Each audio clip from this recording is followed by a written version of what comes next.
Hey everybody, I'm Ethan James with honestcarpenter.com. Here are 7 of the easiest, fastest, and even a few of the weirdest ways to find studs without stud finders. Who needs these things anyways? Number 1, the knocking method. I feel like everybody knows that you can knock on a wall and listen for the hollow sound between studs. But if you really want this to work well, use a hammer with something soft like a washcloth over the head. The heavier weight makes this work better and the cloth protects the wall surface. Just thump areas along the wall. A lower pitched sound is the area between studs, the stud bay. A higher pitched sound will indicate when you're on a stud. Just listen. Hear the difference? Very straightforward, reliable method. What's really weird is that you can also do this with an electric razor, which brings us to number 2 on the list. I lost this razor but still have pictures from an old article, so I thought I'd use them. See, battery-powered razors work best for this because they don't rattle as much. You just flip it on, press it to the wall, and move it sideways. Again, you'll usually get a lower pitch hum between studs and a higher pitch on the stud itself. Pretty cool. Number 3 is even easier though. Just use magnets. I love these silver rare earth magnets because they're really strong. Just separate one and sweep it over the wall in a back and forth motion. Eventually the magnet will latch onto a screw head. These screws indicate stud locations because drywall gets screwed or nailed directly to studs.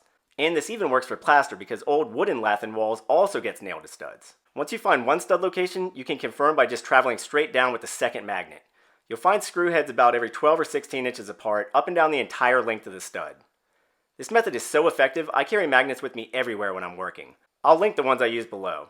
Once you try this method, I think you'll use it over and over again. Number 4 is also really simple. Just look for an outlet or a light switch. These boxes almost always get mounted to studs. You can knock on the wall to either side of the outlet to see which side the stud is on, and there you go, nothing more to it than that. Just look for electrical outlets. Very similar is number 5. Look for nails and trim. Carpenters will often fasten trim directly into studs if possible.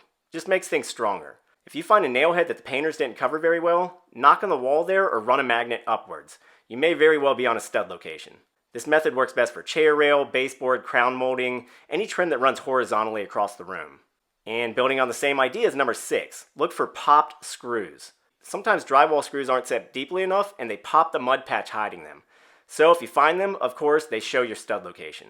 If you want to make this really easy, use a very bright light. Turn off the main light in the room, then use the light on your phone or even a lamp. Hold the light up to the wall at a shallow angle and move it around. Pop screws will stand out vividly. You can't miss them. This is another great way to find studs with just your eyes and things that you often have at hand. Also, quick tip, remember that when you find one stud location, you can usually find all others by measuring 16 inches from that point in either direction. That's the center of one stud to the center of another. But in some new construction, studs are installed using 24-inch on-center spacing, so keep that in mind. Alright, the last 2 methods are weird, but they both work surprisingly well. Number 6 is the coat hanger method. To use this trick, you'll have to poke about a dime-size hole in the drywall. Then take a normal wire coat hanger, straighten it out, and put a crook about halfway down. Feed the coat hanger into the wall and swing it around in an arc. You'll most likely hit a stud on one side or the other. Touch the stud with the wire, then draw the coat hanger out of the wall without changing its angle. Now you can hold the crook at the hole and you'll be able to see the actual distance between the hole and the edge of the stud. And number 7, the weirdest method that actually works, the steel wool method. Building on the idea of using magnets, you can also use steel wool to locate screws. Just take 2 pads of steel wool and rub them together. The friction between the metal surfaces will produce a mild electrical charge in the material. So, rub the pads together and move them sideways along the wall. Charged filaments of wool will trickle down the wall and get drawn to screw locations. Just look, they collect on the screw heads like a fuzz. I've always been amazed, but this method really works, so you can impress your friends with it at a party or something. Or just go grab a magnet. That's it, the 7 weirdest and I think best ways to find a stud without a stud finder. I hope you enjoyed the video. Be sure to hit like and subscribe if you did. As always, thanks for watching. I'm Ethan James with honestcarpenter.com. We'll see you next time.